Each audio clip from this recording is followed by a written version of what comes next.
रंगे भोले बाबा कवनी रंगे नगवा कवनी हो रंगे ना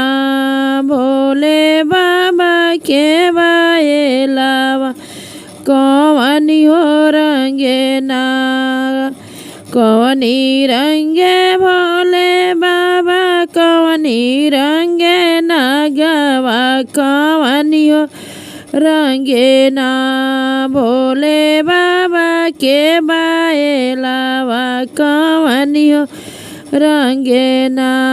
सांवरे रंगे भोले बाबा काला रंग नगवा सांवरे रंगे भोले बाबा काला रंग नगवा उजर हो रंगवा ना भोले बाबा के बाएलावा उजर हो रंगवा ना भोले बाबा के बाएलावा उजर हो रंगवा ना कहाँ रहिए भोले बाबा कहाँ रहिए नगवा कहाँ रहिए भोले बाबा कहाँ रहिए नगवा कहाँ हो रहिए ना भोले बाबा के बाएलावा कहाँ हो रहिए ना भोले बाबा के बाएलावा कहाँ हो रहिए ना देवघर रहिए भोले बाबा अंगना रहिए नगवा देवघर रहिए भोले बाबा अंगना रहिए नगवा दुअरवा रहिए ना भोले बाबा के बाएलावा दुअरवा रहिए ना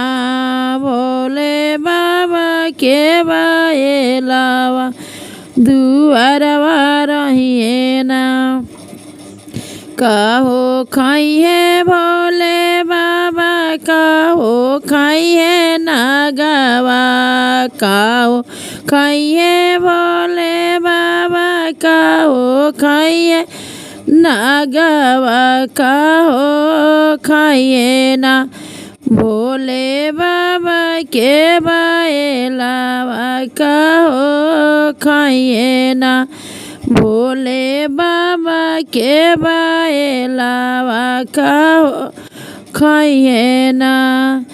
भांग धतूरा खाइए भोले बाबा दूध पिए नगवा बेलपत्र खाइए भोले बाबा दूध पिए नगवा चारा खाइए ना भोले बाबा के बाएलावा चारा खाइए ना भोले बाबा के बाएलावा चारा खाइए ना भोले बाबा के बाएलावा चारा खाइए ना।